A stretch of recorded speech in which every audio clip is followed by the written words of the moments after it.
I got slapped by my daughter-in-law because I burned the turkey on Thanksgiving. My son just stood there laughing like the rest of the guests, and I calmly walked away. But when they turned on the TV 2 hours later to watch football, they saw me there instead. After that, I had 213 missed calls. Before we continue, please subscribe to the channel and write in the comments what time it is where you are now. The slap echoed across the dining room like a gunshot.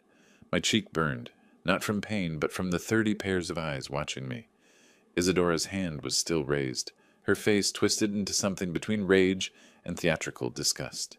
"You ruined Thanksgiving," she screamed, her voice hitting that pitch that makes dogs whimper. "Do you have any idea what this turkey cost? What this day cost?" Behind her, my son DeWitt snorted, actually snorted. Then the room erupted. Laughter, gasps, someone's phone camera clicking. I stood there, 68 years old, tasting blood where I'd bit my tongue, looking at the turkey that had betrayed me. Golden brown on the outside, raw and pink on the inside, just like my relationship with my son, apparently. 6 hours earlier, I'd pulled that bird from my oven. Perfect. Golden. The thermometer read 165 degrees in 3 different spots. My mother's recipe, followed to the letter. Like scripture. Now pink juice pooled on Isadora's white tablecloth. "This is going on TikTok," someone said. I touched my cheek, tasted copper, made eye contact with each laughing guest. Tech bros in Patagonia vests, influencers with ring lights practically growing from their skulls, Isadora's mother Velma smirking into her wine glass. My gaze settled on DeWitt. He looked away. "I followed the recipe. Exactly," I said. "You followed nothing." Isadora's diamond ring caught the chandelier light. 4 carats. I should send her a thank you card. That rock probably added $50 to the value of the assault. "Mom, it's okay. We have sides." DeWitt couldn't stop giggling. "It's not okay." Isadora gestured at the decorations, the place settings, the Instagram-ready tablescape that probably cost more than my mortgage payment. "Well?" Velma set down her glass. "Someone needed to do it."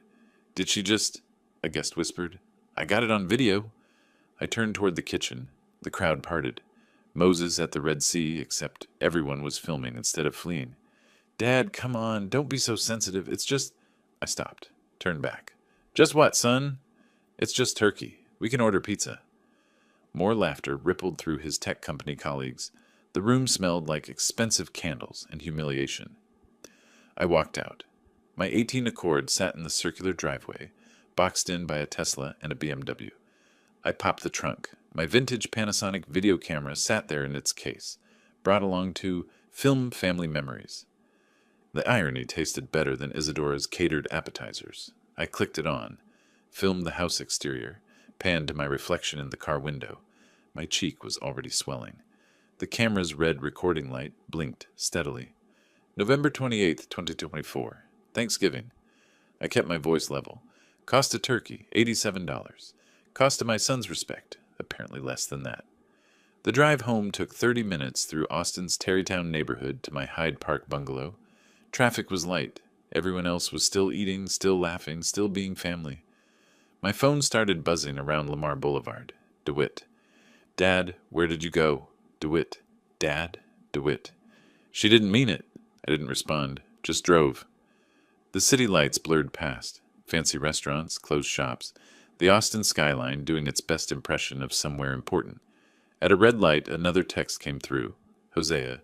"Happy Thanksgiving, Dad. How's dinner?" My daughter. 35 years old, marine biologist, living in Portland doing actual meaningful work. Unlike her brother, who'd asked me for $30,000 last year for an investment opportunity, that vanished faster than my respect for him. The light changed. I drove. Home looked smaller than when I'd left that morning. My workshop garage sat dark. I pulled in, killed the engine, sat in silence. 47 missed calls now. I grabbed the camera and went inside. My garage workshop smelled like oil and old electronics. 17 vintage cameras lined the shelves. Bolex, Arriflex, ancient Panasonics, even a Bell & Howell from 1956. 30 years producing reality television bought me these. Each one a story. Each one a memory of when I mattered. I set up my laptop, opened YouTube. Behind the Scenes TX. 430,000 subscribers. None of them knew my real name. None of them knew Orville Hughes, retired Austin producer, recently slapped by his daughter-in-law. They just knew my voice, my insights, my behind-the-scenes breakdowns of reality TV production techniques. But they were about to know more. I opened a new document, typed 6 words, documentary, when family becomes reality, TV. My phone buzzed again. I ignored it. The footage from DeWitt's driveway loaded onto my screen, my swollen cheek, my split lip, my reflection catching the last sunlight. I created a new private video, titled it Season Finale, Episode 1, The Slap. My finger hovered over Publish. Not yet. This needed proper editing, proper pacing, proper build-up. 30 years producing reality television taught me exactly how to make people care about a villain's downfall. I just never thought the villains would be my own blood. I pulled out my phone, scrolled to a contact I hadn't called in 5 years. DeWalt Richardson, KVUE News. My old colleague from our public access days, back when Austin had a soul and journalists had spines. He answered on the second ring. Orville? Jesus, is that you? I heard about. Someone posted a video. Are you okay? I'm fine, DeWalt. Actually, I'm better than fine. I have a story for you. A story? The kind that makes careers. The kind that goes viral. The kind where the old guy doesn't just roll over and die. Silence stretched. Then I'm listening. Not on the phone? Coffee tomorrow morning? Mozart's? 7 a.m.? That early? I smiled at my reflection in the computer monitor, my swollen cheek, my split lip. My eyes suddenly looked younger than they had in years. DeWalt, my friend, this is television. We start shooting at dawn. My phone was buzzing like a chainsaw trying to cut concrete. 6 a.m. Friday morning. Sunlight stabbed through my bedroom window. I grabbed my phone. 47 missed calls.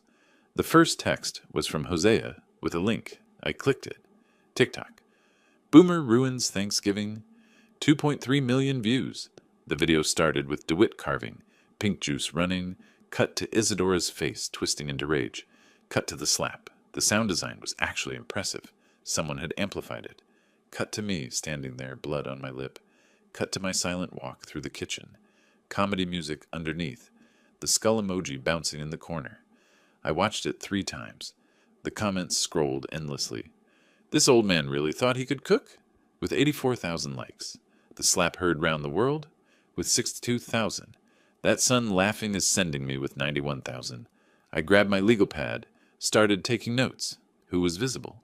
What was audible? Traced the original post to Courtney something, one of Isadora's influencer friends. My producer brain clicked into gear. 2.3 million views in 14 hours. 47,000 comments. Shares across Twitter, Instagram, probably Reddit by now. This wasn't humiliation anymore. This was publicity. I showered, made coffee, debated calling DeWitt, decided against it, let him sweat. 7 a.m., I drove to Barton Springs Pool. 12 years every morning, 3/4 of a mile in spring-fed water, cold enough to stop your heart. Routine keeps you sane. Routine keeps you sharp. The water hit like November in liquid form. I swam. Stroke, breathe, stroke, breathe. The cold washed away everything except clarity. In the locker room, I was toweling off when someone said my name. Orville? Orville Hughes? Jesus, how long has it been? DeWalt Richardson stood there, grayer than I remembered. Slight paunch, but those sharp reporter eyes hadn't changed. 5 years? 6? Since the PBS fundraiser? God, that was a night. You still swimming here? Every morning. Clears the head. I should start. My doctor keeps threatening me. He stopped. Hey, what happened to your face? I adjusted my glasses. The morning light caught my yellowing bruise perfectly. Oh, family dinner. You know how it goes. Family dinner did that. Let's just say some relatives believe in physical expressions of disappointment. Awkward silence. Then, want to grab coffee? I've got an hour before I'm due at the station. Mozart's coffee sits on South Congress, under oak trees older than both of us. We got espresso. Sat outside. Morning Austin bustled past. Joggers, dog walkers, people who didn't have viral videos of their public humiliation. So, DeWalt stirred his coffee. You going to tell me what really happened? Have you heard of elder abuse? He paused mid-sip.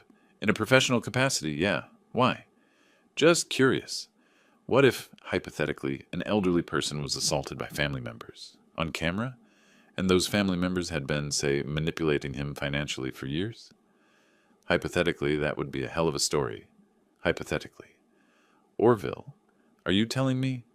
I'm not telling you anything, but I am thinking about doing something big. Legacy project, charity work, something that might interest your viewers. You're being cryptic. I'm a television producer. We're trained in suspense. He laughed. We finished our coffee, made vague plans to meet again. I could see his reporter brain working, calculating angles, sources, potential stories. Perfect. At 10 a.m., I visited my bank downtown, requested detailed statements, every transaction with DeWitt over 5 years printed out like a receipt for trust. $30,000 in 2023, $15,000 in 2021, $8,000 in 2019. Total, $67,000. The bank manager looked concerned. Would you like overdraft protection? No, thank you. But I would like receipts of every transaction for tax purposes. Tax purposes? And possibly criminal ones. But let's start with taxes. Driving home, I remembered something. Mid-October, I'd stopped by DeWitt's house unannounced, heard voices on the back patio, walked through the side gate. Isadora and Velma, wine glasses catching afternoon sun, completely unaware I was 10 feet away behind the hedge. When the old man kicks it, we'll have power of attorney sorted. Hosea lives too far away to stop us? The house alone is worth $800,000. I'd pulled out my phone. 4 minutes of audio. Crystal clear. At home, I opened a new folder on my computer, labeled it Season Finale, Raw Footage, started organizing bank statements, audio recording, yesterday's camera footage, screenshots of the viral video. My phone rang. Hosea. Dad, I saw it. I'm calling you right now. I'm okay, sweetheart. You're not okay. That bitch hit you, and DeWitt laughed. Language. I'm 35 years old, and I'll curse if I want. Are you pressing charges? No. Why not? Because I have a better idea. Silence. Then, I'm listening. Do you remember what I used to say about revenge? That it's best served cold. No, that it's best served in prime time. She laughed, sharp, appreciative. Dad, you're not. I spent 30 years making reality TV. I know exactly how to destroy someone's reputation legally, ethically, and entertainingly. I'm equal parts worried and impressed. I need you to do something. Don't contact DeWitt. Don't defend me on social media. Don't respond to any of this. Can you do that? Why? Because when this goes down, you need to be clean, untouchable. The good daughter who was far away and didn't know. Dad, what are you planning? Something they'll never see coming. Something that'll make that turkey look perfectly cooked by comparison. We talked for another hour. She supported me. Completely. Her brother had been an entitled brat since childhood. This was just the final act. By 10 p.m., I'd had 2 glasses of bourbon. Unusual for me. The support from Hosea, the interest from DeWalt, the possibilities opening up like flowers in Fast Forward, it all went to my head. I opened Facebook. Typed, sometimes the turkey isn't the only thing that's been roasting. Stay tuned. Hit post. Felt clever for exactly 30 seconds. Then my producer brain kicked in. The TV emoji. Stay tuned. Producer language. DeWitt's friends work in social media marketing. I deleted it. 8 minutes had passed. Too late. My phone exploded. Screenshot after screenshot circulating. DeWitt's group chat visible in shares. Trevor. Dude, your dad just posted this. DeWitt. What? Isadora. What does that mean? DeWitt. I don't know, he deleted it already. Isadora. He knows something. I paced my back porch. The bourbon turned warm in my hand. Maybe I'd just ruined everything. Or maybe the mistake wasn't a mistake. My phone rang. Unknown number. Hello? Mr. Hughes? This is Patricia Chen from the Austin American Statesman. I'm calling about a viral video that's been... I have nothing to say about that. I understand, but I've been doing research into your son's company. There are some interesting financial records that are publicly available, and I wondered if you'd like to comment on... I sat up. What financial records? Well, it seems DeWitt Hughes's employer filed for bankruptcy protection last week. I'm guessing he hasn't told you that his entire department is being laid off after the new year? My bourbon glass stopped halfway to my mouth. He hasn't mentioned it. No. I'm also seeing liens filed against his home. 3 credit card companies and... She paused. Mr. Hughes, I probably shouldn't tell you this, but your daughter-in-law has been tagged in about 40 posts at high-end restaurants and stores in the past month. The spending doesn't match someone facing foreclosure. No, it doesn't, does it? If you'd like to go on record about the assault, about any financial elder abuse, I can help tell your story. We have a series running called Golden Years, Tarnished Dreams about... Not yet, but soon. Can you give me until next week? Next week? Mr. Hughes, this story is hot right now, the video alone.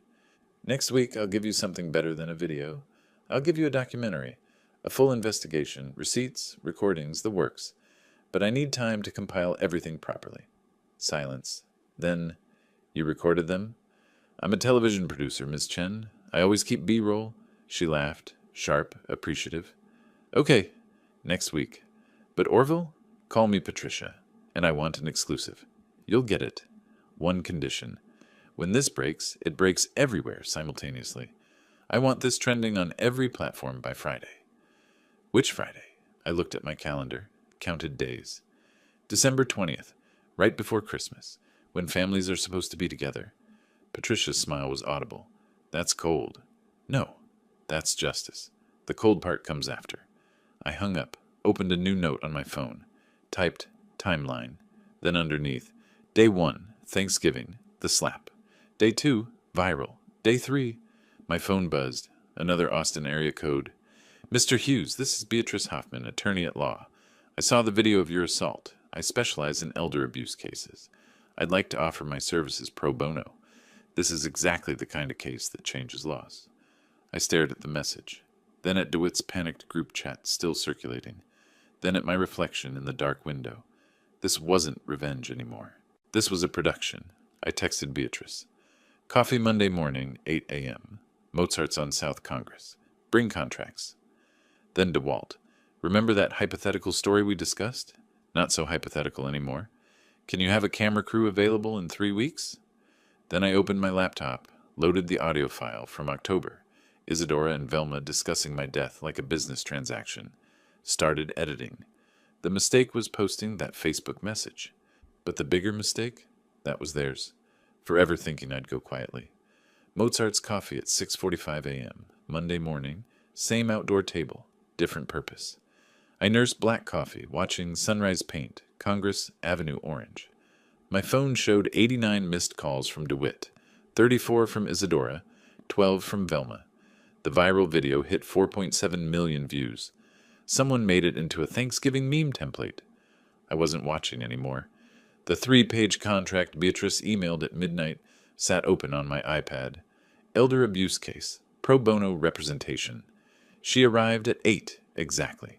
Leather briefcase, gray-streaked black hair and a bun, reading glasses on a chain. Ordered chamomile tea, no sugar. Mr. Hughes, I've handled 43 elder abuse cases. Yours is textbook. I'm not sure I'm ready to call it abuse. They're my family. Your family assaulted you. On camera. While 30 people laughed. What would you call it? Disappointing. She slid the contract across. Let's call it what it is. And let's make sure they face consequences. Real ones. I don't want them in jail. Then what do you want? I want them to understand what they lost. I want them to feel it. That, Mr. Hughes, I can absolutely deliver. I signed 3 places. She pulled out her iPad, opened case management software. First, we established the pattern. You've given them money over the years? $67,000 total. I have bank records. Good. Did they repay any of it? No. It was always loans that became gifts. Her fingers moved across the screen. Did they promise repayment? Yes. Text messages, emails. Excellent. That's fraud if we need it to be. She pulled up the TikTok video. 4.7 M views. Watched the slap. Her jaw tightened. This is criminal battery in Texas. Class A misdemeanor. Up to a year in jail. I don't want that. I know. But they don't know that. Leverage. Orville. We're building leverage. She made notes. The October recording, that's conspiracy to commit guardianship fraud. Texas is one-party consent. You were party to the conversation. Yes, we can use it, but I want more. I might have an idea about that. She leaned forward. I like ideas. I used to produce reality TV. What if I invited them over? Set up cameras. Let them incriminate themselves. Hidden cameras in your own home? Legally gray. Texas is two-party consent for recording, so you'd need to post notice. Or, she paused, or you get their verbal consent. How? Tell them you're making a family documentary, a legacy project, for posterity. If they consent, even implicitly by staying, everything is admissible. That's brilliant. I've done this before. She closed her iPad. Orville, I need you to understand something. This path, documentation, legal action, public exposure, it will destroy your relationship with your son. Permanently. Are you prepared for that? I thought about the slap, the laughter, the October recording. I don't think I have a relationship to destroy. That afternoon, I called Lemuel Santos. Lem operated cameras on my reality shows for 15 years. Puerto Rican, stocky, technical genius. He arrived at 7 p.m. with equipment cases. Man, this feels wrong. These are your kids. My kid, singular. My son and his wife.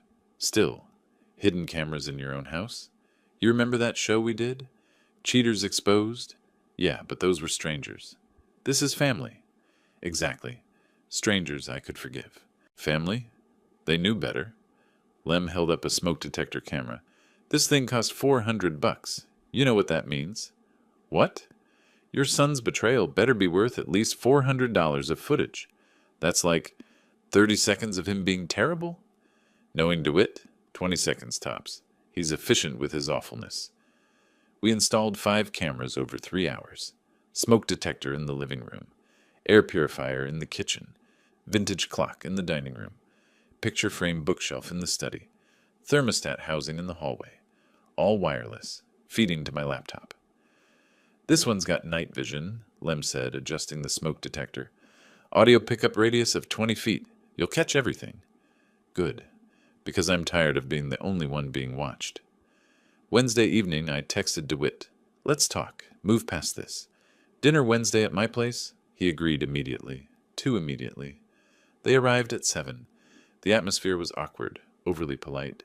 Everyone performing. Orville, this roast is delicious. Much better than the Isadora caught herself. Much better than restaurant food. Thank you, Isadora. I'm glad you came. I know things have been tense. Dad, look, about Thanksgiving. I should have stood up for you. You were laughing. I remember. DeWitt went silent. We're both sorry, Isadora said. It was a stressful day, and I overreacted. You hit me. I know. It was unforgivable. I've been seeing a therapist about my anger. She hadn't, but I smiled. That's good. Growth is important. I'd left bank statements on the kitchen table. $2.3 million in the investment account summary. Accidentally visible when Isadora asked about dessert recipes. Let me just grab the recipe card, I said, heading to the bathroom. Through the wireless mic still clipped to my shirt, I heard them whisper, Did you see those bank statements? Not now. 2.3 million. And he's living in this tiny house? He's frugal. Always has been. He's hoarding. While we're drowning, this is ridiculous.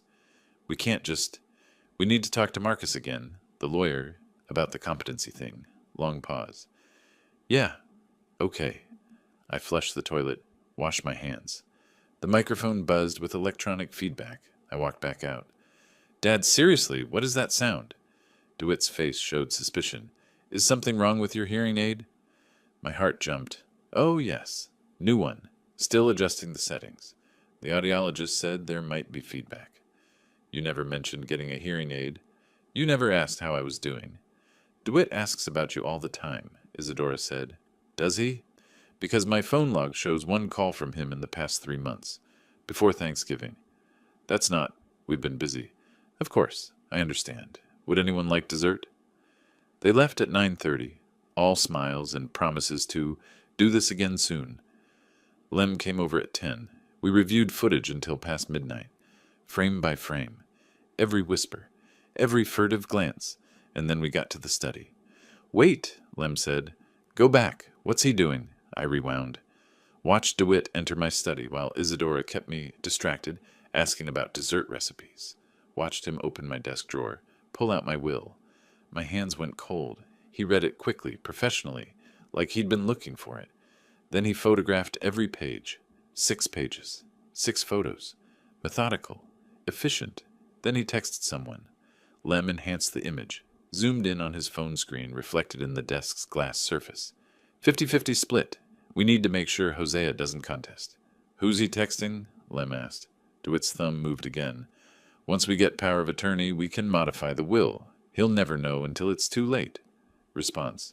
What about your sister? DeWitt. She lives in Portland. By the time she finds out, everything will be in our names. Something cracked inside my chest. Not my heart breaking. Something harder. Something that sounded like a door closing. Orville? Lem's voice was quiet. You okay? They're not just coming after me. They're planning to cut Hosea out completely. Jesus. I closed the laptop, sat in the dark.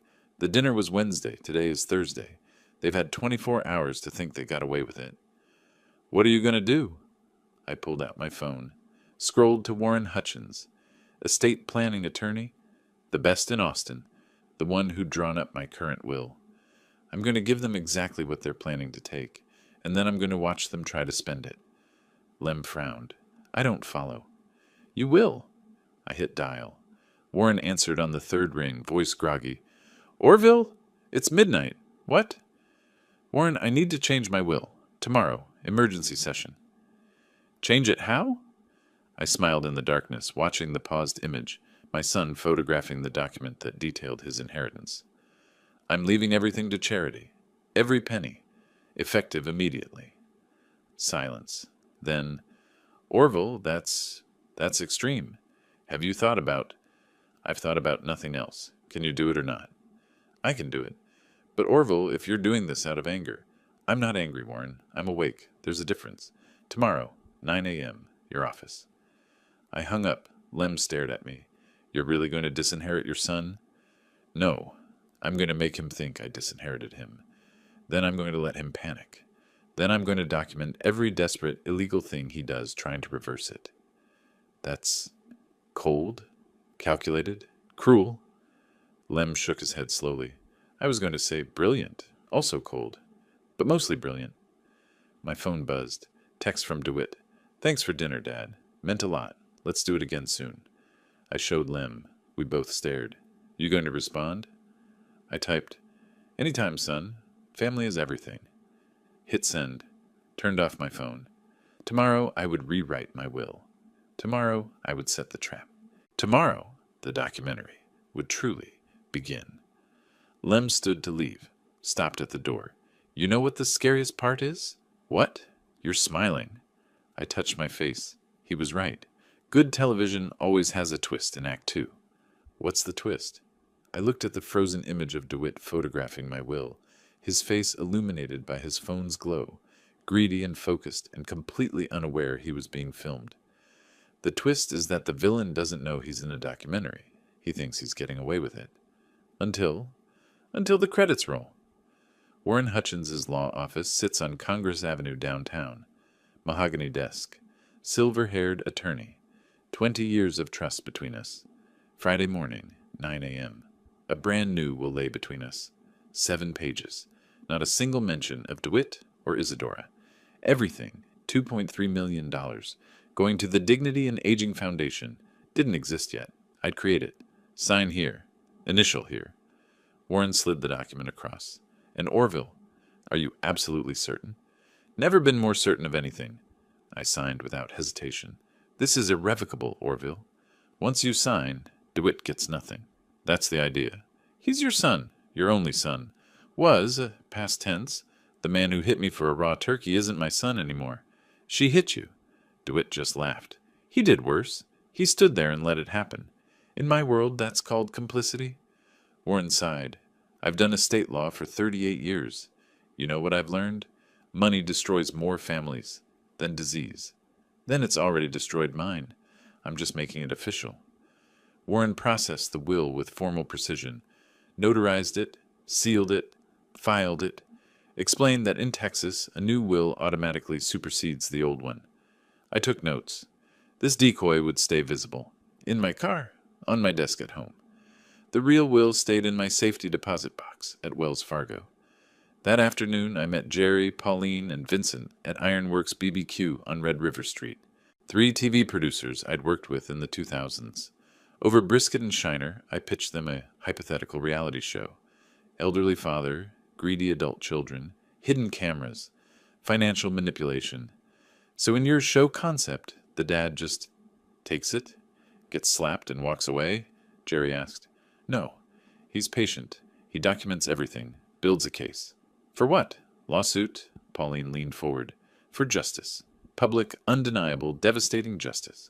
Dark. I love it. What's the twist? Vincent grinned. The twist is the dad isn't helpless. He's a retired TV producer. He knows exactly how to manipulate narrative, create viral moments, destroy reputations. Jerry laughed. So it's revenge for the AARP crowd? It's revenge documentary.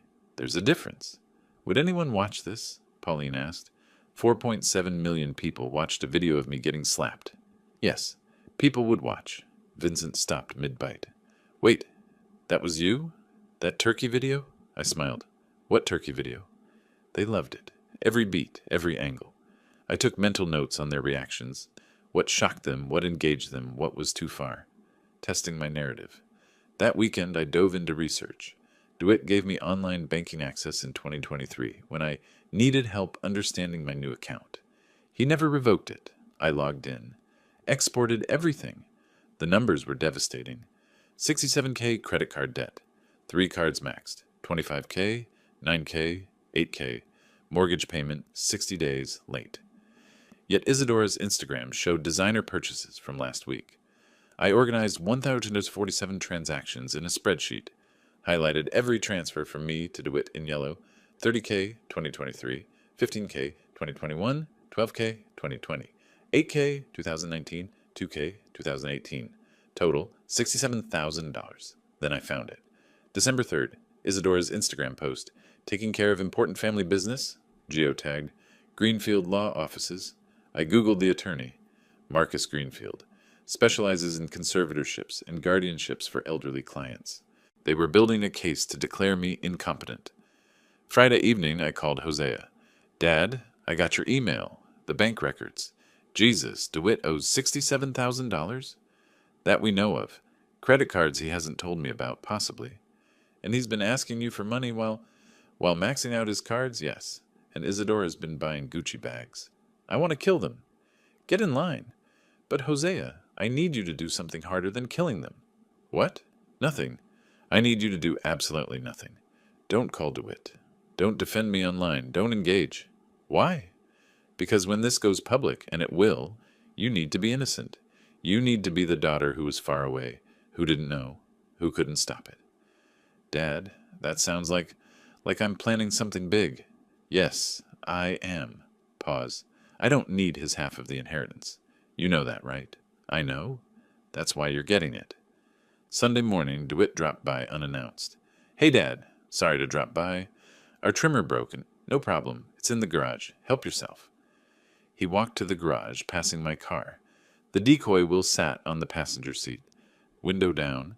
Cover page perfectly visible in bright sunlight. Last will and testament. Orville H. Hughes, December 6th, 2024. Too perfect. You been to see Warren Hutchins? His voice was casual but tight. Oh, yes. Estate planning. You know, at my age. Everything okay? Everything's fine. Just updating paperwork. Boring legal stuff. He glanced at the visible will. Right. Boring. How's Isadora? Good, great. She's really sorry about Thanksgiving. I'm sure she is. He grabbed the trimmer, eager to leave. Thanks for this. I'll bring it back tomorrow. No rush. Family helps family, right? He paused at that phrase. Right, yeah. After he left, I reviewed the garage camera footage, watched his face as he spotted the will. His eyes flicked to it, then to me, then back. Calculation, not panic. Suspicion. I'd staged it too obviously.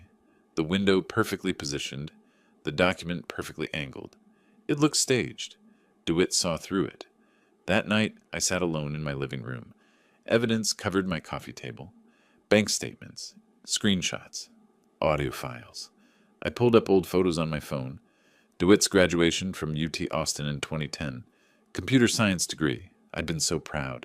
Threw a party. Gave a toast about my son being smarter than I ever was. Young DeWitt's face. Hopeful. Ambitious. Not yet hardened by failure and debt and Isadora's influence. When did you change? My finger hovered over his contact. I could call. Could say, I saw you looking at documents. Let's talk about this. Let's fix this. Could give him one more chance. My phone buzzed. Unknown number. Your son is asking friends how to contest a will. Thought you should know. Emma. I stared at the message, then at the photo of young DeWitt, then at the bank statements showing $67,000 in exploitation. I deleted the photo, made myself bourbon. I didn't change him. I just finally saw him clearly. Sunday evening, Beatrice called. Orville, we have a problem. My stomach dropped. What kind? I did some digging into Marcus Greenfield. He's filed 4 guardianship petitions in December alone. His success rate is 91%. I know. I researched him. Did you research his timeline? From petition to granted guardianship, his average is 42 days. I calculated quickly. December 6th plus 42 days. Mid-January. They could have control of my assets by Valentine's Day. If they file this week, yes. And Orville? I have a source in his office. They're drafting a petition. For you, specifically. The room tilted. How do you know? Because my source is his paralegal, and she's Hosea's college roommate. Small world, Austin. What's the petition say? The usual. Memory problems. Poor judgment. Unable to manage finances. They'll cite the raw turkey as evidence of cognitive decline. They'll cite your age. They'll bring in a doctor, probably one Marcus has used before, who will testify you showed signs of dementia. I'm 68 and sharper than most 30-year-olds. Doesn't matter. It's a performance. And Marcus is very good at directing it.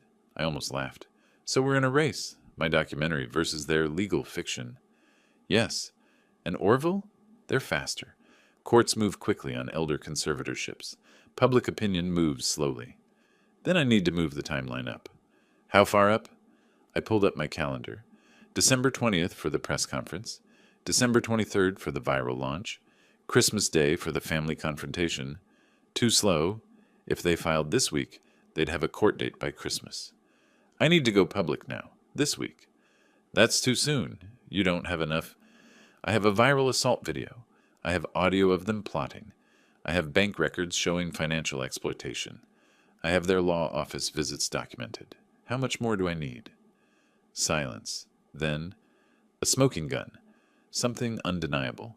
Something that makes them look so bad that no judge would grant them guardianship. I'm working on it. Work faster. She hung up. My phone buzzed. Text from DeWitt. Hey, Dad. Isadora and I were thinking, since Thanksgiving was such a disaster, why don't we host an early Christmas dinner at our place? This weekend? Make it up to you? I stared at the message.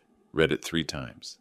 They were inviting me to their house, their territory, where I couldn't have hidden cameras. Why? I opened my laptop, pulled up property records for DeWitt's house. Foreclosure notice filed November 15th. They had until December 31st to pay $8,400 in back payments, or the bank would begin proceedings. They needed money. Fast. Or, and this made more sense with the guardianship petition, they needed me to do something on camera at their house that they could use as evidence of incompetence. It was a trap. But traps work both ways. I texted back. That would be lovely. What can I bring? DeWitt. Just yourself, Dad. We'll handle everything. The same phrase he'd used before asking for the $30,000 loan.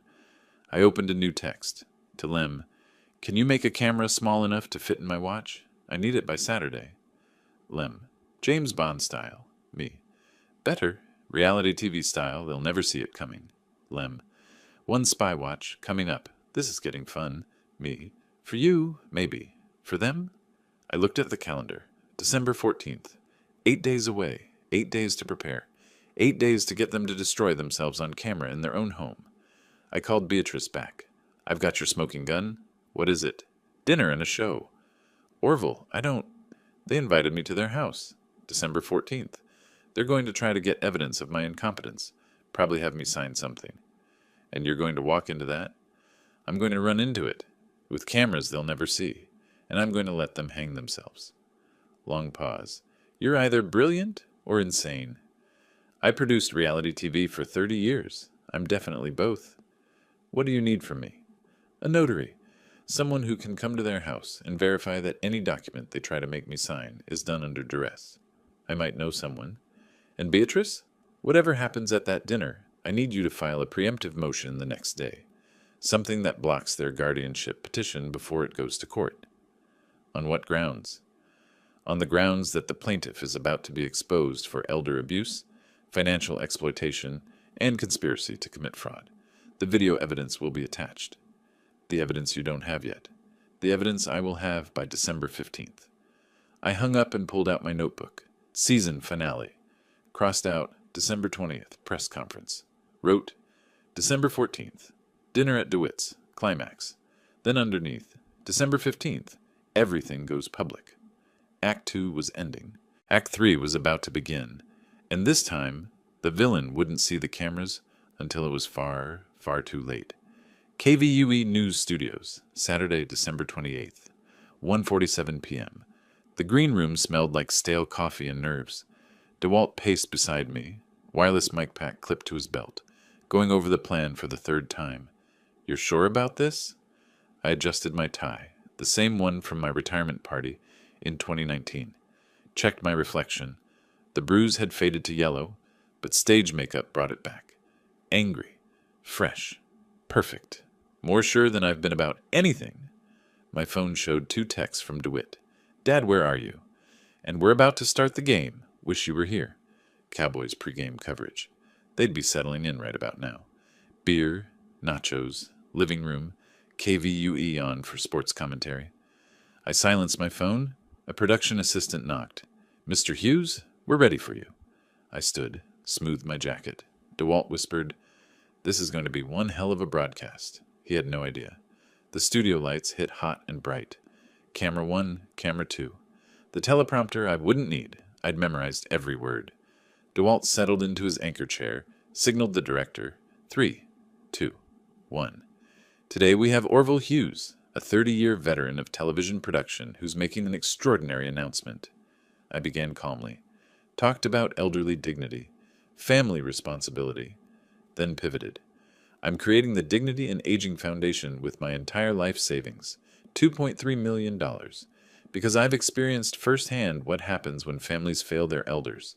Turned to camera, showed documents, bank statements, attorney letters, family violence on Thanksgiving, touched my makeup-enhanced bruise.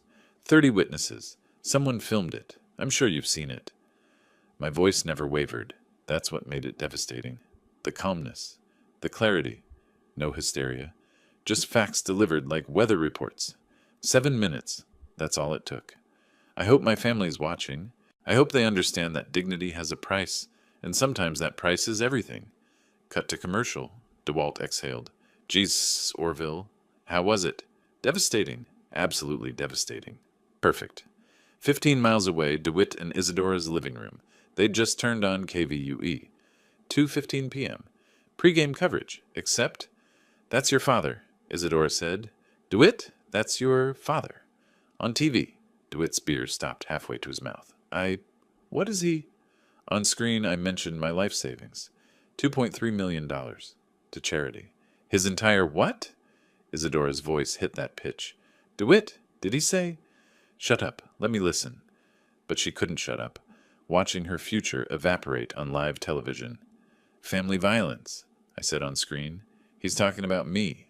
He's talking about me on live TV. He didn't say your name. Everyone knows. The video. Everyone saw the video. DeWitt's phone rang, then Isadora's, then both. Then they didn't stop. By 2:23 p.m., 6 minutes after the broadcast ended, they had 47 missed calls. Text messages flooded like a biblical plague. Dude, is this about you? OMG, that was your Thanksgiving? We need to talk Monday morning. DeWitt's boss. What is happening? Call me now. Velma. Elder abuser. Unknown number. Karma's a bitch. Unknown number. Isadora's phone slipped from her hand. Hit the floor. She didn't pick it up. DeWitt just stared at his screen. Call log showing 47 entries in 6 minutes. Then 48. 49. 50. This can't be happening, Isadora whispered. But it was. YouTube had the clip by 3 p.m. TikTok by 4 p.m. with 200K views. By 6 p.m., someone connected it to the original turkey slap. Both videos circulating together. Perfect before and after narrative. DeWitt tried calling me 38 times. Voicemail, voicemail, voicemail. I watched from my study. Lem had set up a monitor showing DeWitt's call attempts in real time. We'd cloned his phone data weeks ago. Probably illegal. Definitely satisfying. It's like watching a slot machine, Lem said, except instead of winning money, he's losing his mind. That's dark, Lem. You literally just destroyed your son on live television. Fair point. Call attempt 54. Voicemail. You going to answer eventually? Not until he's had 6 full hours to panic. 6 hours is the magic number. Any less, they're still hoping for mercy. 6 hours, they start making mistakes. By 8 p.m., they'd stopped calling, started strategizing. Velma had arrived. I could see her car in their driveway, via the neighborhood security camera network. Public access, completely legal. That's when I answered. Dad. Finally. What the hell were you thinking? I was thinking about dignity. Were you? You just went on live TV and... I went on live TV and announced a charitable foundation. What's the problem? You know what the problem is. You made it sound like... Like what? I never mentioned your name. Everyone knows it's us. My phone hasn't stopped ringing. Isadora is screaming in the background. Beautiful, really. She's having a breakdown. That's unfortunate. Unfortunate? Dad, you just gave away $2.3 million. My $2.3 million. To spend as I choose. But that was, we thought. You thought what? That it would be yours eventually? That you could declare me incompetent and take it? Silence. Long. Damning. What? Marcus Greenfield. Guardianship attorney. Ring any bells? Even longer silence. How did you... I'm 68 years old, not senile. I know what you were planning. Both of you. Isadora grabbed the phone. You ruined us, do you understand? You ruined our lives. No, Isadora. You ruined your own life when you hit me. I just made sure everyone knew about it. Good night. I hung up. Lem was staring at me. That was cold. Good television always is. By 10 p.m., the video had 1.2 million views on YouTube alone. Reddit had 4 different threads. TikTok turned my bruised face into a meme template. When you give away millions just to spite your kids. Hosea called from Portland, crying, good tears. Dad, you were amazing, so calm, so strong. I didn't feel strong. I felt tired and vindicated. Then a text. Unknown number. Mr. Hughes, this is Stephanie Chen, BuzzFeed News. I'd love to interview you about... Delete. TMZ would like to offer... Delete. NBC News would like to schedule... Delete. Then Velma called. You monster. You destroyed my daughter. You destroyed your son. For what? Because your feelings were hurt? Because I was assaulted in my own family. She barely touched you. The video suggests otherwise. You're a vindictive, cruel old man. I hope you die alone. Probably will now, but at least I'll die with dignity. Can Isadora say the same? She hung up. Then my laptop showed something new. Posted 20 minutes ago. 47,000 views already. Title. The real story behind that viral dad. Family responds. Thumbnail. DeWitt and Isadora, looking remorseful on their couch. I clicked play. Hi everyone, I'm DeWitt Hughes, and I need to tell you the truth about what happened on Thanksgiving. My stomach dropped. Isadora dabbed at her eyes. My father-in-law is sick. He's been showing signs of dementia for months. We've been trying to help him, but he refuses treatment. The turkey incident, he forgot to cook it. Then he forgot he'd forgotten.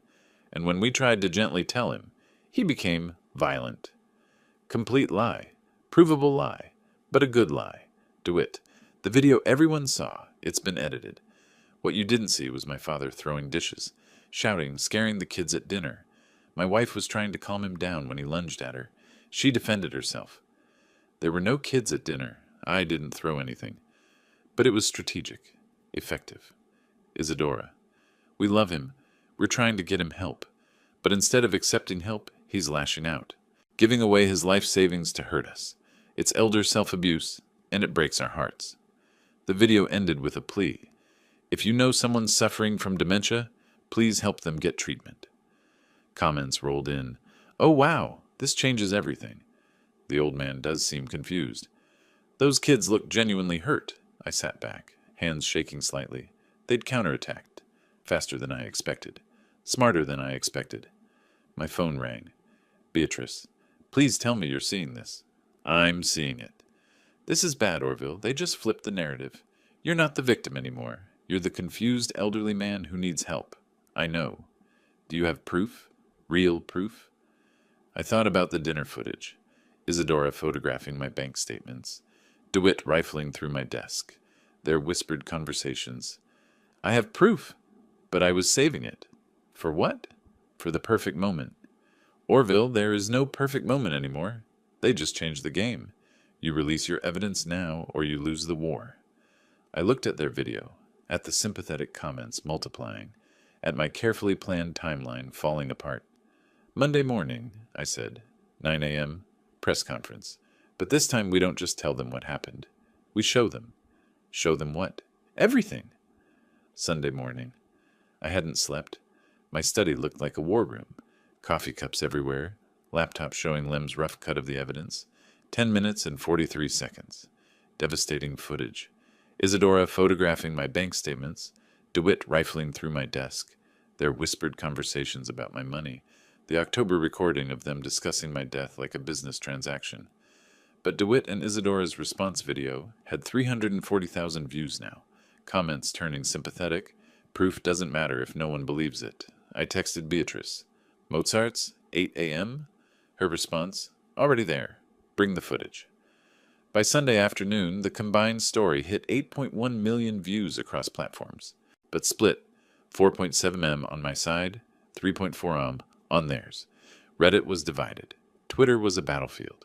The story was trending number 3 nationally, dignity in aging, but framed as complicated family dispute, rather than clear-cut elder abuse.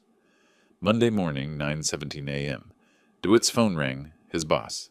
We can't have this association. The company's getting calls. Our clients are uncomfortable. We're putting you on unpaid leave pending investigation. DeWitt stood in his kitchen, coffee halfway made. I haven't done anything illegal.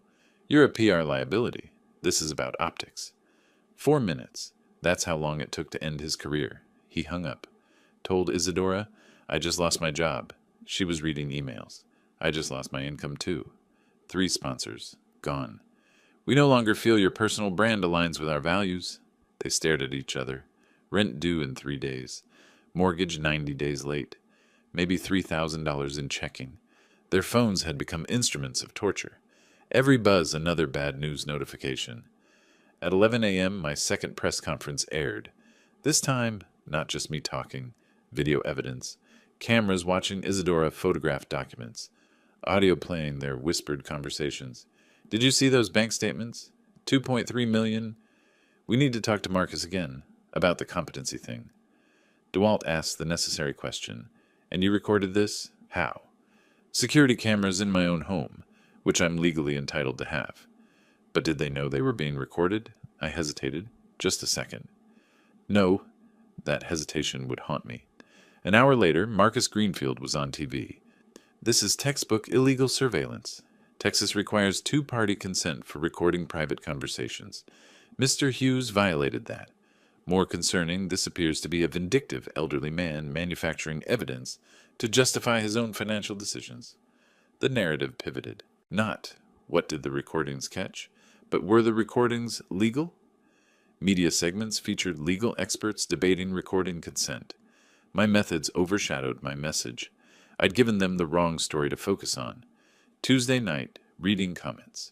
They're arguing about the camera, not what the camera caught. Beatrice's text. You gave them an out. They're not defending their actions, they're attacking yours. You let them change the subject. Wednesday, DeWitt and Isadora released their apology video. It was coached, rehearsed, desperate. Lem and I watched from my study. This is the worst apology I've ever seen, Lem said, and I worked on a show where someone apologized for eating their roommate's pet turtle. The turtle thing was genuine remorse. The turtle was an accident. This is calculated damage control. On screen, Isadora dabbed at dry eyes. DeWitt read from notes. Somewhere, a PR manager was crying into his $5,000 retainer. You know what the funniest part is? I said. What? They paid someone to make them look this bad. That's not free incompetence. That's premium artisanal incompetence.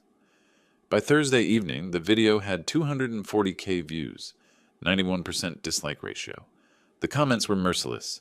This is more fake than a reality show. They hired a PR person, LOL. The dad was right. But their counter-narrative was working elsewhere. Extended family had started posting. Concerned relatives, sharing troubling patterns about my controlling behavior. Thursday afternoon, DeWitt and Isadora's kitchen, 3:47 p.m. They hadn't spoken properly in 2 days. DeWitt sleeping on the couch. Isadora locked in the bedroom. First eviction warning had arrived. Mortgage company sent another letter. They owed Brent Wallace $5,000. DeWitt came in for coffee. Isadora was scrolling comments on their apology video. They're calling us sociopaths. Yeah. Your father destroyed us. Yeah. And you're just okay with that? He turned. What do you want me to say? That I'm thrilled? I want you to do something. Like what? Hit him? Oh, wait. You already tried that. Isadora threw her phone. It cracked against the wall. Stop blaming me for everything. Everything is because of you. If I hadn't what? Reacted to his disrespect. Because you hit him, Isadora. On camera. That's not complicated. He was ruining Thanksgiving. He made a mistake. People make mistakes. You don't assault them for it. I barely touched him. There's a video. 4.7 million people watched you barely touch him. Her face crumbled. So it's all my fault. The job. The money. The house. All me. That's not... Look, we both made mistakes. No, you said it. This is because of me. Isadora. And you know what the worst part is? He was right to hate us. We were planning to screw him over. The guardianship thing, your idea, remember? It was your mother's idea? That you agreed to. So don't stand there acting like you're innocent. Velma walked in. I heard shouting. Out! They both yelled. First thing they'd agreed on in days. Isadora sat down, head in hands. We're going to lose everything. I know. The house, our reputation, each other probably. DeWitt didn't deny it. Just stood there looking at his wife and seeing a stranger. Maybe we deserve this. What? Maybe we did this to ourselves? Maybe he's not the villain? Don't you dare. I'm just saying, what if we're watching the wrong story? Are you seriously taking his side? I'm not taking anyone's side. I'm just tired. Tired of fighting. Tired of lying. Tired of pretending we didn't do exactly what he says we did. He ruined us. We ruined ourselves. He just made sure everyone watched. That truth hung between them. Suffocating. Isadora stood. I'm going to my mother's. For how long? Until you remember whose side you're supposed to be on. She left. Door slammed. DeWitt stood alone in his kitchen, in his house being foreclosed.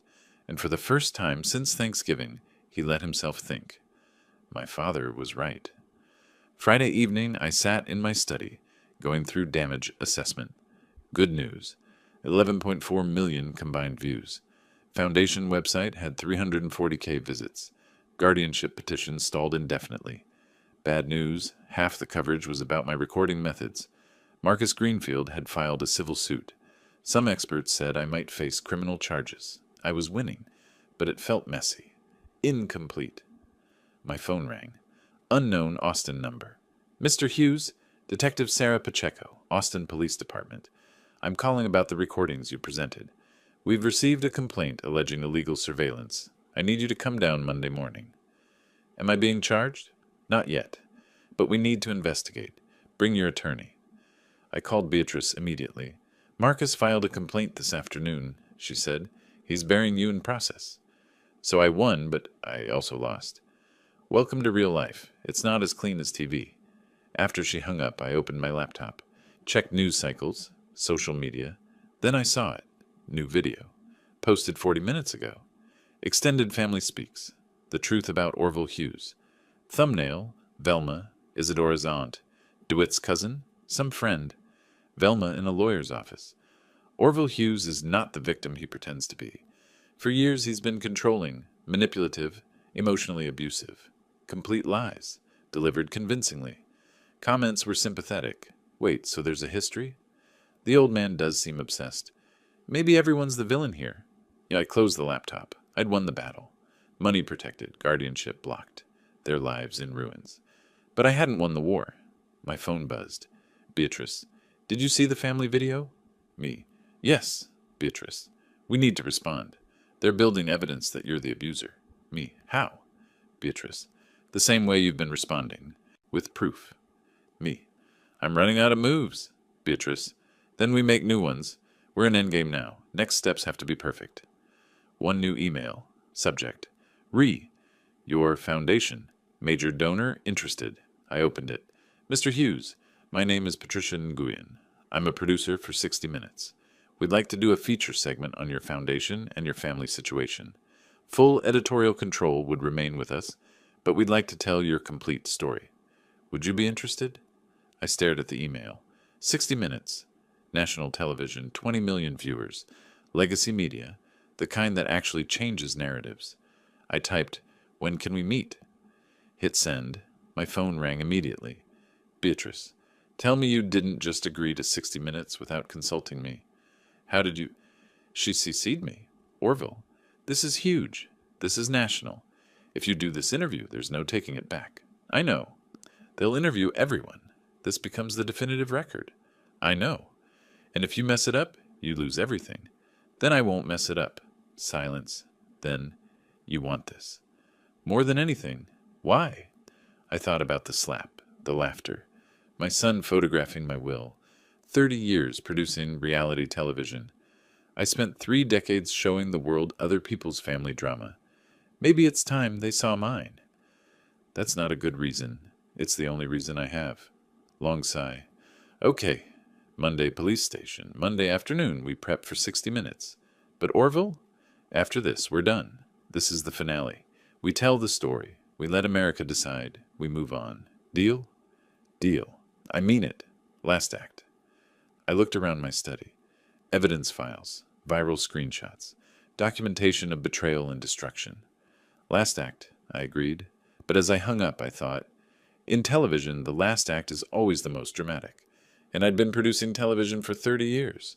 I knew exactly how to make an audience remember an ending. Beatrice's office, mid-February. 2nd floor, Congress Avenue. Austin's February chill kept most people indoors. Inside, heating hummed while Beatrice slid a thick document across her desk. Petition for emergency guardianship and conservatorship. Filed by Velma Taylor. Filed 3 days ago. Court date, March 12th. Less than 4 weeks away. My hands shook reading it. Petitioner alleges respondent Orville Hughes exhibits signs of severe cognitive decline, paranoid delusions, self-harm through financial recklessness, and poses a danger to himself. They're saying I'm crazy, Beatrice nodded, and they hired Gregory Pemberton to argue it. He's won 89% of his guardianship cases. Orville, this is serious. If he convinces a judge you're incompetent, Velma becomes your guardian. She controls everything, your money, your house, your medical decisions, everything. I didn't sleep for 2 days. Researched guardianship abuse online. Horrifying stories. Competent elderly people losing all rights because family wanted their assets. Then February 18th, Facebook message from someone I hadn't thought about in 7 years. Theodora Merchant, DeWitt's first wife. Mr. Hughes, I saw what's happening with DeWitt and Isadora. I have information you need. Can we meet? I'm in Austin this week. We met at Kirby Lane Cafe on Guadalupe.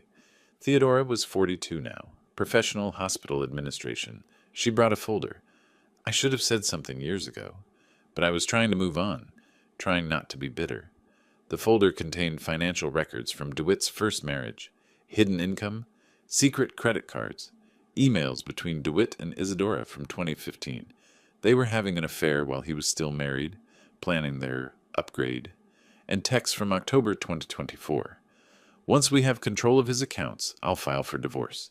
You keep the Austin house, I take half the cash. We both walk away set for life.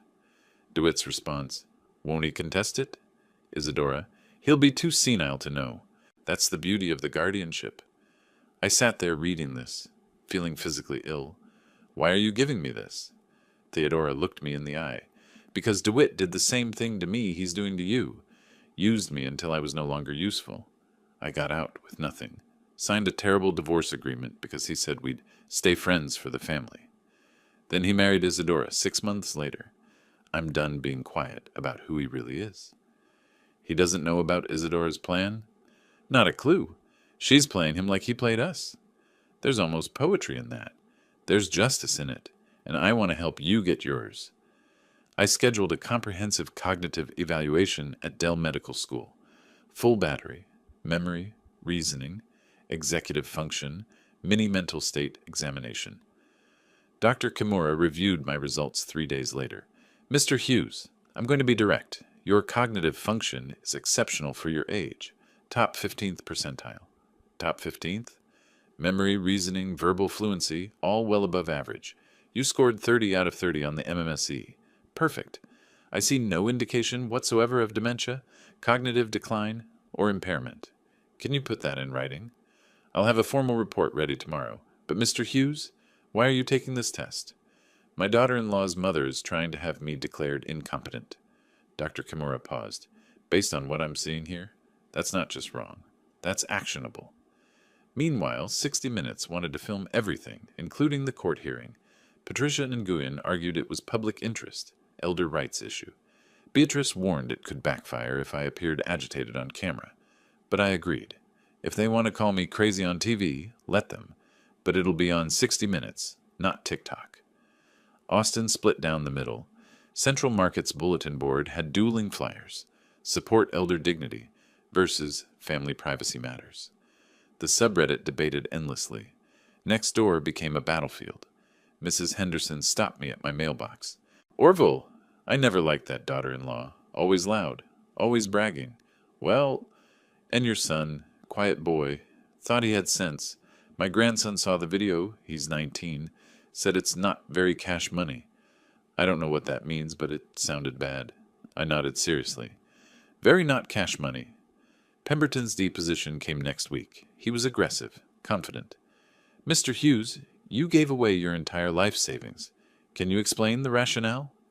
Charitable giving, it's common. $2.3 million, all of it, that's reckless. It's my money to spend as I choose. And the hidden cameras? You recorded your son without consent. Security cameras in my own home, perfectly legal. Do you think it's normal to surveil your own family? I think it's normal to protect yourself from people who want to steal from you. Alleged theft. You have no proof. I slid Theodora's folder across. Actually, I have extensive proof. Bank records, recordings, documentation spanning 5 years. Would you like to review it, or should I save it for the judge? He flustered. That won't be necessary. Late February, 2 a.m., my kitchen, whiskey I wasn't drinking, on my laptop, split screen. Left, home video from 1995, DeWitt's 10th birthday, me pushing him on a backyard swing. Both laughing. Right, courthouse filing schedule. Hearing re, petition for guardianship, March 12th, 2025. 30 years between these images. My hand hovered over my phone. DeWitt's contact. I could call, could say, let's stop this. My finger touched the screen when my email pinged. Theodora, wanted you to see this before tomorrow. Video attachment. Ring doorbell footage from March 2016. DeWitt on her porch. DeWitt's voice. You're being unreasonable, Theo. I'm trying to be fair, but if you fight me, I'll make sure everyone knows you're crazy. I have emails from your therapist. You've been unstable. Fight me, and that becomes public. Theodora crying, you're threatening me? DeWitt, I'm warning you. Take the deal or lose everything and your reputation. I closed the laptop, removed my finger from DeWitt's contact. The doubt passed. Some people can't be saved. March 10th, the judge's clerk called. Judge Yu would like to see all parties in chambers tomorrow morning. 9 a.m. Informal meeting before the hearing.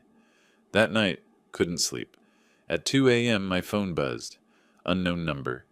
Dad, it's me, DeWitt. Changed my number. Can we talk before tomorrow, please? First contact in months. First please in years. I typed, why now? DeWitt. Because I saw Theodora's name on the witness list. Because I know what she probably told you. Because I need you to understand my side before court. Me. Your side? You're trying to have me declared incompetent? DeWitt. That's not me. That's Velma. I didn't want this. Me. But you're allowing it. DeWitt. What choice do I have? You destroyed my life, my job, my reputation. You gave away my inheritance. Me. Your inheritance? It was my money. DeWitt. You know what I mean? You did this to hurt me. Admit it. I stared at that message. Not, I'm sorry. Just, you hurt me. I typed, you're right, I did. And tomorrow, I'm going to finish the job. DeWitt. Dad, please, I'm begging you. Drop the 60 minutes thing. Let's settle this. I'll drop the guardianship if you... Me. If I what? Give you money? DeWitt. If you forgive me? First time he'd asked. Maybe first time in his life. My fingers hovered. Hosea's words. You already lost him. You're just now admitting it. Theodora's video. I'll make sure everyone knows you're crazy. I typed, forgiveness is earned. You haven't even started paying the tab. DeWitt. What do you want from me? Me. The truth. In court. On 60 Minutes. In front of everyone. Tell them what you did. All of it. Own it. Then maybe we can talk. DeWitt. I can't do that. That would ruin me. Me. You're already ruined. The question is whether you want to be ruined honestly or dishonestly. 3 dots appeared and disappeared. Finally, see you in court. At 5 a.m., I gave up on sleep. Email from Lem. Subject, you'll want to see this. Video attachment. Security footage dated March 9th. Parking garage. DeWitt and Isadora.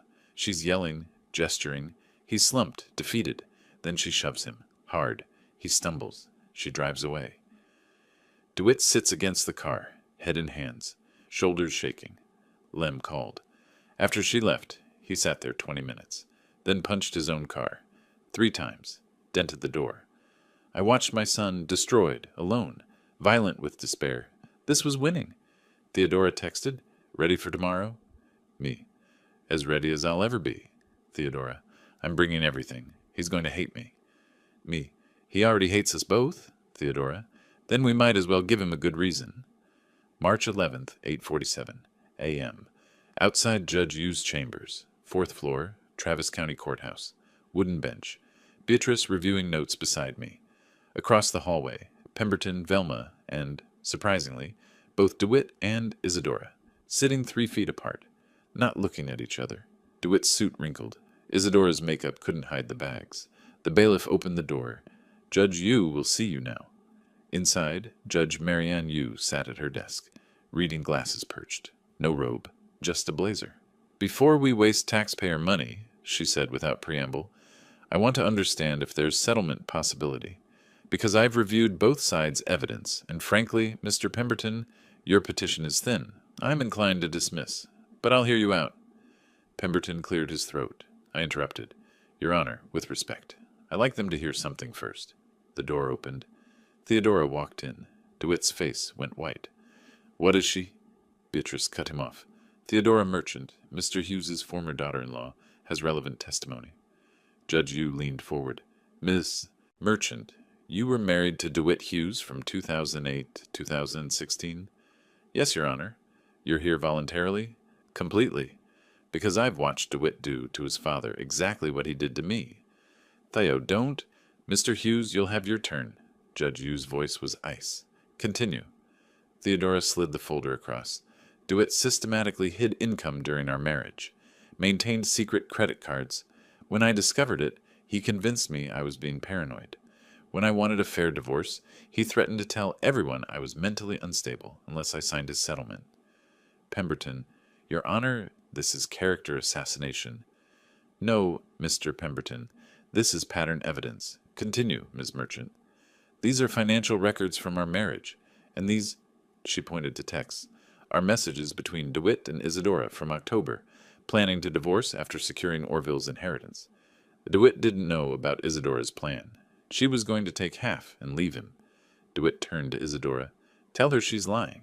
Silence. Tell them you weren't planning to leave me. Isadora quietly. This isn't the place? Oh my God, it's true. Judge Yu. Enough. This is Chambers, not Jerry Springer. But, Mr. Pemberton, do you see my concern? Your petition argues paranoid and irrational behavior. This evidence suggests he had every reason to be suspicious. Next day. Formal courtroom. Packed gallery. 60 Minutes cameras. Local reporters. Beatrice presented systematically. Dr. Kimura's perfect cognitive scores, financial records showing strategic planning, character witnesses. Then Pemberton's expert witness, Dr. Sheck, took the stand. Based on behavioral patterns, giving away substantial assets, obsessive documentation, these are consistent with paranoid delusions often seen in elderly individuals. Velma perked up. DeWitt leaned forward. It was working. Then Beatrice cross-examined. Dr. Sheck, you've testified in how many of Mr. Pemberton's cases? I'm not sure. 87.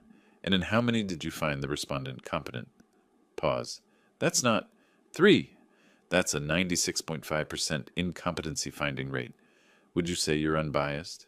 I base my evaluations on Mr. Pemberton's payment of $5,000 per testimony. The moment collapsed. Then Beatrice projected my YouTube channel on the courtroom screen. Behind the scenes, TX. 430,000 subscribers. 3 years of content. Complex media analysis. Educational videos about critical thinking. The courtroom murmured. This man has been educating nearly 500,000 people for 3 years. And you want this court to believe he's incompetent? I stood, addressed the court. Your Honor, I've been called paranoid, delusional, and incompetent. I'd like to respond. Proceed. I'm a 68-year-old man who spent 30 years producing television. I know how to tell a story. I know how to document evidence. When my daughter-in-law hit me and my son laughed, I could have pressed charges. I didn't. When I discovered they were consulting lawyers about taking my assets, I could have confronted them. Instead, I documented everything. I built a case. I protected myself. That's not paranoia. That's strategy. And the $2.3 million donation? My money. My choice. I'm creating a foundation to help elderly people facing exactly what I faced. If that's incompetent, then competency has no meaning. Judge Yu looked at Pemberton. Your response? Long pause. Your Honor, we maintain that the totality of circumstances... No, the totality suggests a clear-minded man protecting himself from exploitation. Petition dismissed. With prejudice. Mr. Pemberton, you'll pay Mr. Hughes's legal fees. $47,000. I'm also filing a complaint with the State Bar for this frivolous petition. Outside, in the hallway, DeWitt grabbed Isadora's arm. You were going to leave me? After we got the money, you were just going to leave? Let go. Answer me. It was just talk, venting to my mother. You have texts, detailed plans. You're hurting my arm. He released her. We destroyed my father for nothing. For a plan you were going to betray anyway. I destroyed nothing. You destroyed everything by laughing at him. I was trying to save our marriage. We don't have a marriage. We have a financial arrangement that just blew up. Velma approached. Isadora, let's go. No, you stay. This is your fault. You pushed this. You hired Pemberton. I was trying to protect my daughter. From what? From earning her own money? How dare you? Your mother is why we're bankrupt. Your spending is why we're broke. Your temper is why we're here. Isadora slapped him. Someone's phone captured it. DeWitt touched his cheek. Bitter laugh. Like mother, like daughter. Except when you hit me, it won't get 4 million views. Because nobody cares about us anymore. By evening, 3.4 million views. Twitter. Man who tried to declare father incompetent has meltdown after learning wife planned to divorce him. TikTok. Duet showing both slapped side by side. 2.1 million views. Reddit. Update on Thanksgiving. Turkey Dad, his son, and DIL just imploded. A reporter caught Velma leaving. Mrs. Taylor, any comment? That man stole my daughter's future. He's vindictive and cruel, and I hope he dies alone. 890K views. Comments universally condemned her. DeWitt, on the courthouse steps, broke completely when another reporter approached. You want a story? Here's your story. I destroyed my relationship with my father for a woman who was planning to leave me anyway. I lost my job, my house, my reputation. And for what? Because I laughed at a turkey. Because I was too greedy and too stupid to see what I had. You win, Dad, wherever you are. Mission accomplished. The video went viral. Man admits destroying relationship with father over inheritance. That evening I sat in my study. Patricia Nguyen from 60 Minutes called, We have everything. The hearing. The YouTube reveal. The hallway fight. This is going to be one of our biggest segments. When does it air? April 6th, Easter Sunday, prime time. 18-20 million viewers estimated. Easter Sunday, Resurrection Day, poetic. One more thing. We'd like a reconciliation attempt. Have you and your son sit down together. Let him apologize. Give the audience catharsis. He won't apologize. He might. It would make powerful television. Everything's television now. It is. So, do you want to end your story with reunion or with victory? I'll think about it. Text from Hosea. Dad, I saw the video. DeWitt looked broken. Are you okay? Me. I won. Why wouldn't I be? Hosea. Winning and okay aren't the same thing. She was right. Unknown number. It's DeWitt. 60 Minutes called. They want us to do a reunion. I said yes. I'll do it if you will. No tricks. Just us talking. Please. The decision point. Reunion or victory? I typed, I'll do the sit down, but on one condition. DeWitt. Anything. Me. You tell the truth, all of it. The October conversations, the guardianship plan, the affair during your first marriage, everything. On camera. No spin, just truth. 3 dots. Disappeared. Appeared. If I do that, I'll have nothing left. Me. You already have nothing. The question is whether you want nothing honestly or nothing dishonestly. 10 minutes passed. Then, okay, I'll do it. But Dad, after this, can we maybe try to rebuild someday? The desperate hope that somewhere beyond this apocalypse was something worth saving. I typed, we'll see. Not yes, not no, just truth. Email notification. Dignity and Aging Foundation, first grant application. A 74-year-old woman in Houston. Her son trying power of attorney. Same story I'd lived. I hit reply, application approved. You're not alone anymore. Whatever happened Easter Sunday, this foundation was real. This help was real. DeWitt had taken my peace, my family, my illusions, but he'd given me purpose, the ability to turn pain into protection. Maybe that was enough. I opened a new document. What I'll say on 60 Minutes, notes, and began for the last time to write our story, the one that would end Easter Sunday, one way or another, mid-April, 3 weeks after the courthouse implosion.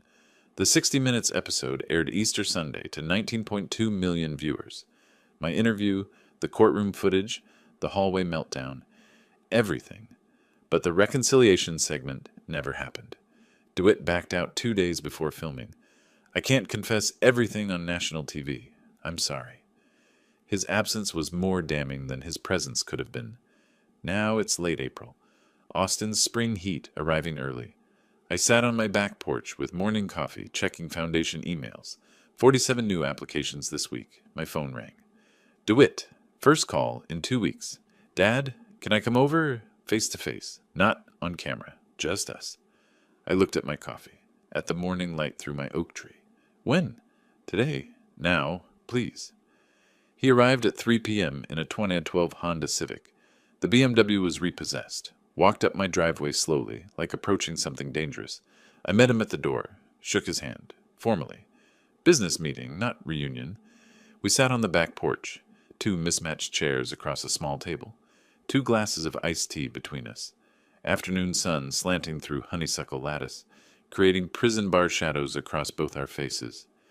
DeWitt stared at his tea for 30 seconds. I don't know how to start this. The truth usually works. Long pause.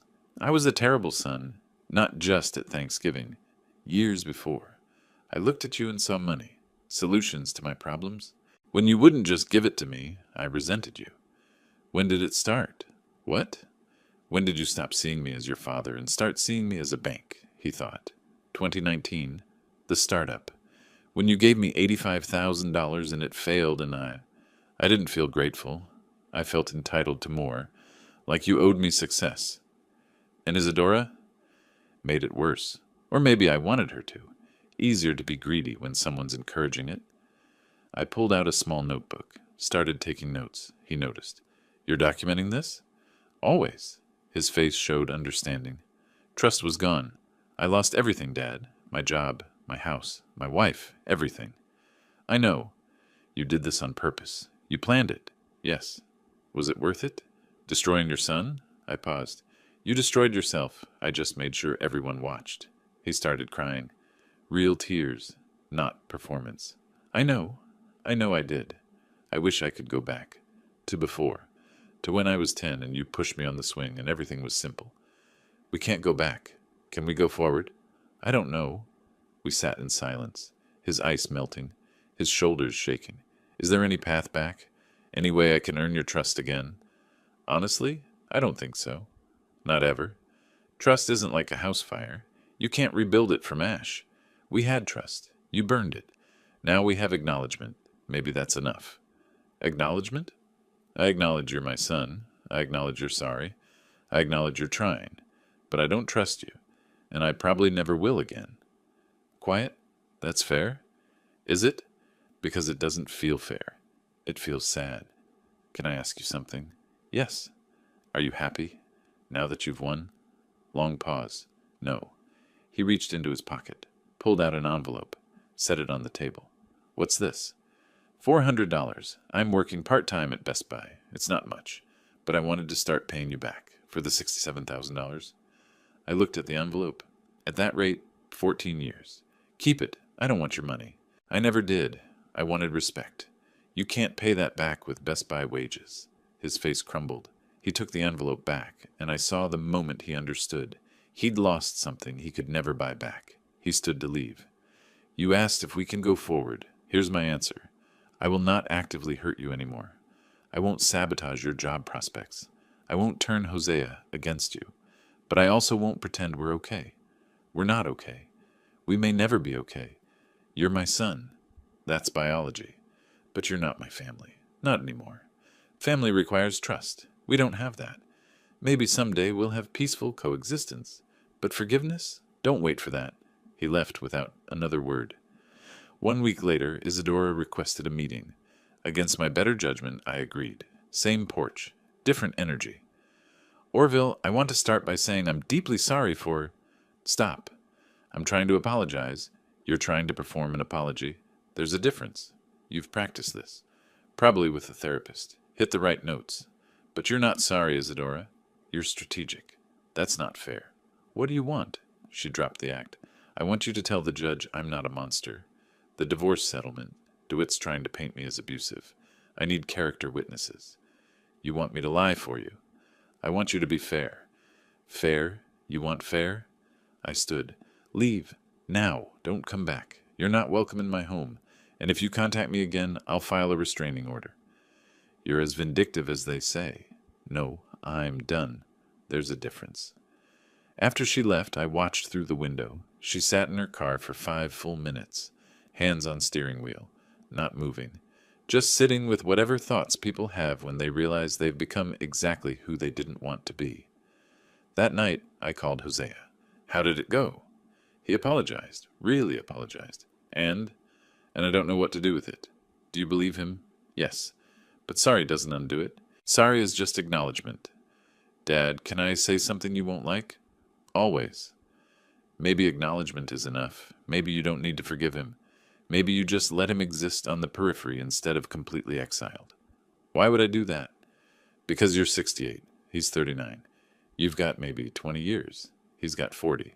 And someday when you're gone, I'm going to have a brother I've never talked to because our father couldn't find it in himself to allow even distant peace.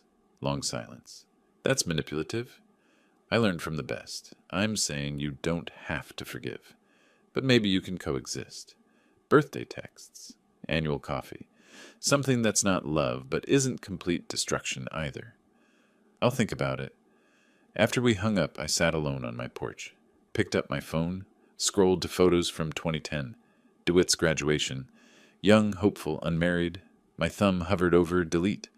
I didn't press it, just sat there holding my phone, looking at who my son used to be, realizing that person doesn't exist anymore. Maybe never did. This is what winning looks like when winning means losing anyway. Early June, Austin's summer, triple digits by noon. I sat in my study editing footage. Not surveillance this time. Documentary footage. 3 weeks compiling everything.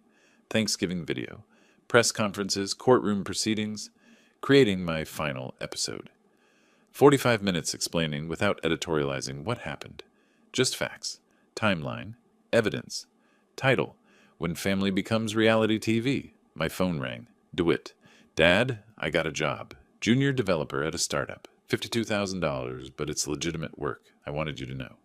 I closed my laptop. That's good, son. I'm glad. Silence. Then, I'm not calling for money. I just wanted you to know I'm trying. I know you are. Is that enough? I looked at my screen at the documentary timeline at our destruction playing out in clips. Ask me in a year.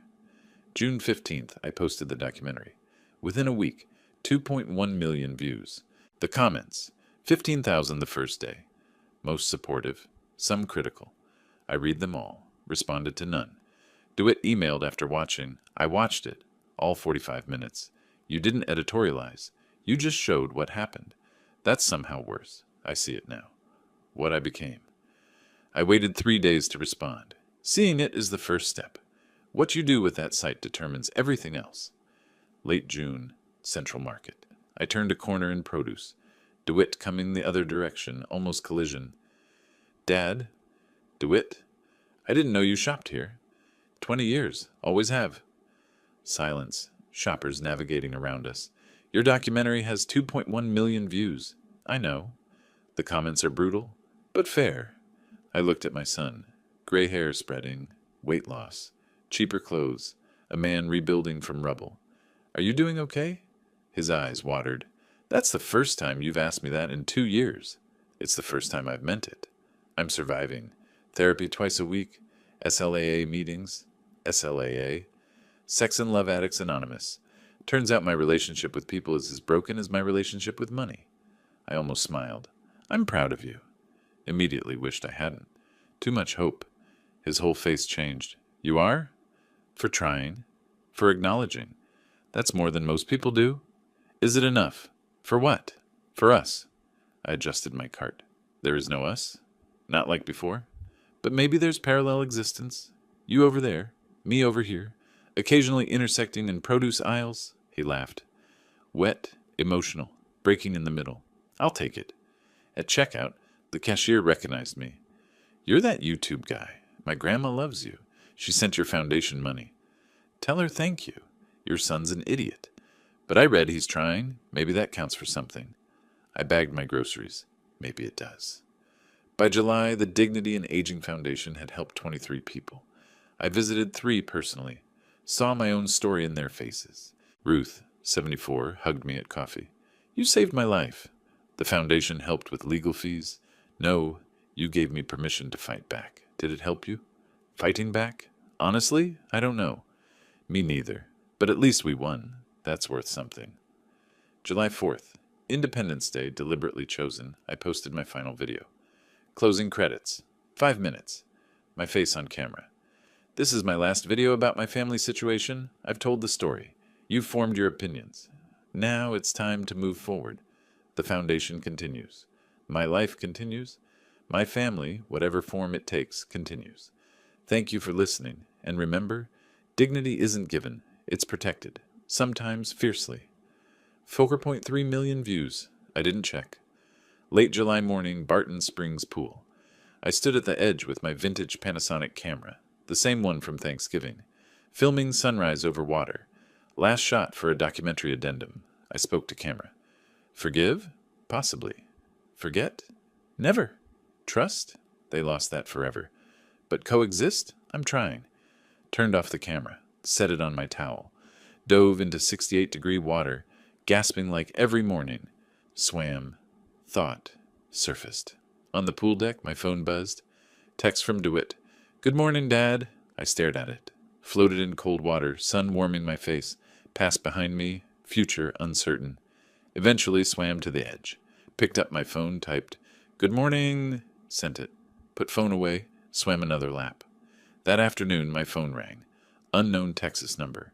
Mr. Hughes, this is Representative Patricia Morrison, Texas House. The Guardianship Reform Bill, the one your case inspired, just passed committee. Full vote next month. We'd like you to testify. And Mr. Hughes, we're naming it after you. The Hughes Act. I sat in my study, surrounded by evidence files. My revenge became legislation. My pain became protection for thousands. I called Hosea. They're naming a law after me. I heard. How do you feel? Like maybe destruction can lead to construction after all. Dad? Yes? I'm proud of you. And for the first time in 8 months, I cried. Not from sadness. Not from victory. From the sheer overwhelming weight of transformation. Some days are good. Some days I wonder if it was worth it. Most days I just swim. The foundation is real. The help is real. People are being protected because I fought back. But I eat dinner alone now. I swim alone. Hosea visits, but she has Portland. DeWitt texts occasionally, but we're strangers who share DNA. I traded family for justice. Some days that feels worth it. Other days it feels like I cut off my arm to remove a splinter. The arm was infected, sure, but it was still my arm. Early morning, late July, Barton Springs again. I dove into the cold water. Surfaced. Breathed. My phone on the deck buzzed. Another text from DeWitt. Something mundane about his therapy progress. I didn't answer immediately. Just floated. Thought about the slap, the turkey, the courtroom, the legislation, the foundation, the lonely dinners, the peaceful mornings, the uncertain future. Thought about Hosea's words. Coexistence. Not love, but not destruction either. Eventually, I swam to the edge, picked up my phone, read his message, typed a brief response. Not warm, not cold, just acknowledgement. Sent it. Set the phone down. Swam another lap across the pool. Water cold and clean. Sun rising over Austin, my city, my life, my complicated victory. I spent 30 years producing television, always searching for the perfect ending. Turns out, real life doesn't have those. Just endings that are true. If you like this story, please like this video, subscribe to the channel, and share your impressions of this story in the comments. To listen to the next story, click on the box on the left. Thank you for watching.